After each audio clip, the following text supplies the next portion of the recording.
संत मार्कुस के अनुसार पवित्र सुसमाचार अध्याय 1 पद संख्याएं 21 से लेकर 28 तक। ईसा कफरनहूम आए। जब विश्राम दिवस आया तो ईसा सभागृह गए और शिक्षा देते रहे।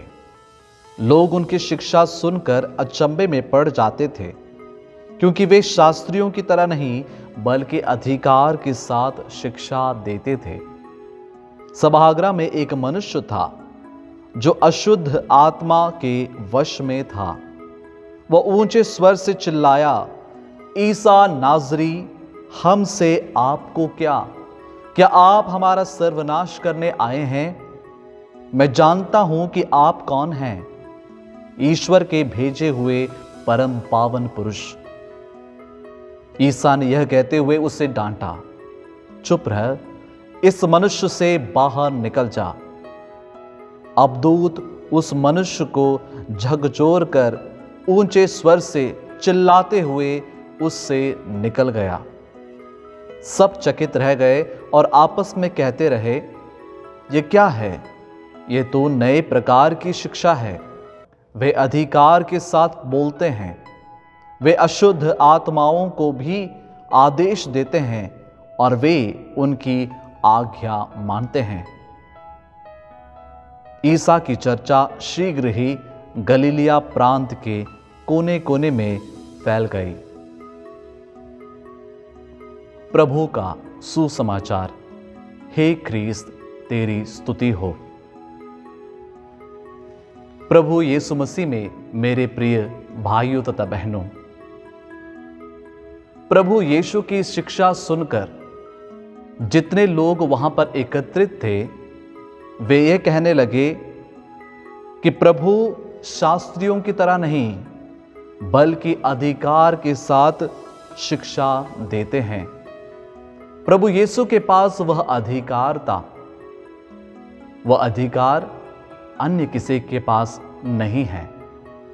क्यों उनके पास वह अधिकार है? क्योंकि हम उत्पत्ति ग्रंथ में पढ़ते हैं कि उनके शब्द से ही इस संसार की रचना हुई है। यूहन्ना के सुसमाचार अध्याय 1 पद संख्या 1 में हम पढ़ते हैं, आदि में शब्द था, शब्द ईश्वर के साथ था और शब्द ही ईश्वर था। कुलुस्सियों के पत्र अध्याय 1 पद संख्या 16 में हम ये पढ़ते हैं, उन्हीं के द्वारा सब कुछ की सृष्टि हुई है। सब कुछ, चाहे वह स्वर्ग में हो या पृथ्वी पर, चाहे दृश्य हो या अदृश्य, और स्वर्गदूतों की श्रेणियां भी, सब कुछ उनके द्वारा और उनके लिए सृष्ट किया गया है। याद रखना बहुत जरूरी है कि सारा अधिकार स्वर्ग में और पृथ्वी पर प्रभु यीशु को ही प्राप्त है।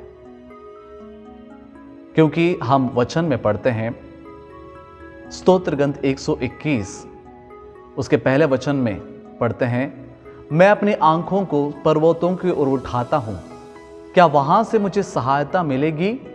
जिसने स्वर्ग और पृथ्वी को बनाया है वही प्रभु मेरी सहायता करता है।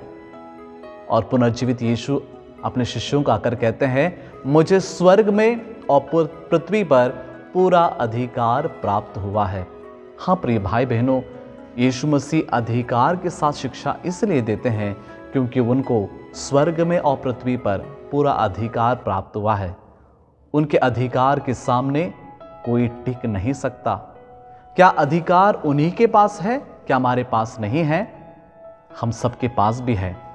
यूहन्ना के सुसमाचार अध्याय 1 पद संख्या 12 में हम पढ़ते हैं, जितनों ने उसे अपनाया और उसके नाम में विश्वास करते हैं, उन सबको उसने ईश्वर की संतति बनने का अधिकार दिया है। हाँ प्रिय भाई बहनों, ये जो अधिकार, जो अथॉरिटी है, प्रभु यीशु ने हम सबको दिया है। लेकिन ये अथॉरिटी हमसे कौन छीनता है? ये अशुद्ध आत्मा, अबदूत यानी डेविल, शैतान हमसे खींच लेता है। ये अधिकार हमसे छीन लेता है और हमें बंधन में रखता है। फिर से याद रखें, यीशु की शिक्षा हमें सुनना बहुत ज़रूरी है। यीशु में विश्वास करना हमें बहुत ज़रूरी है, क्योंकि यीशु में विश्वास करने से और यीशु को अपनाने से यह अधिकार प्राप्त होता है, जैसे कि वचन हमें बताता है। दूसरी बात यह है यीशु की शिक्षा सुनकर शैतान डर गया। हमारे जीवन में हम देखते हैं हमें कौन डराता है? शैतान हमें डराता है। और जब हम डरते हैं कुछ भी नहीं कर पाते हैं। लेकिन याद रखिएगा, जब यीशु को शैतान देखता है वो डरता है। ही फियर्स। इसलिए वो कहता है, ईसा नाजरी हमसे आपको क्या आप हमारा सर्वनाश करने आए हैं? याद रखिए, प्रभु हमें डर से मुक्त करने के लिए आए हैं।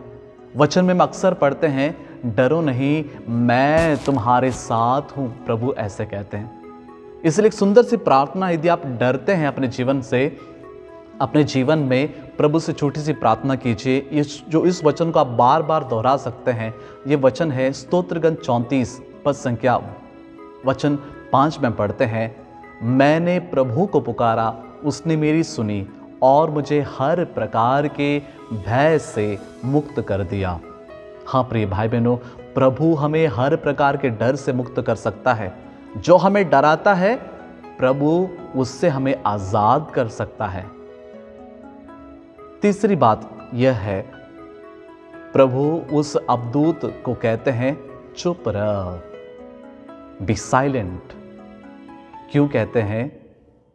क्योंकि यदि हम शैतान को बोलने देंगे, वो हम पर अधिकार जताएगा।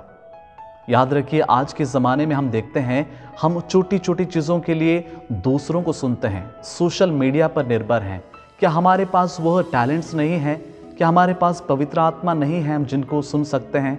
आज बोलने वालों की संख्या अधिक है, ईश्वर की आत्मा को सुनने वालों की संख्या बहुत कम है। प्रिय भाई बहनों, आज हम देखते हैं, इसलिए रोमियो के पत्र अध्याय 8 पद संख्या 9 में हम पढ़ते हैं, यदि ईश्वर का आत्मा सचमुच आप लोगों में निवास करता है तो आप शरीर की वासनाओं से नहीं बल्कि आत्मा से संचालित हैं। जिस मनुष्य में मसीह का आत्मा निवास नहीं करता वह मसीह का नहीं है। हाँ प्रिय भाई बहनों, यदि यीशु मसीह हम में निवास नहीं करते, पवित्र आत्मा हम में निवास नहीं करता, तो हम संसार की बातों से उलझे हुए रहेंगे।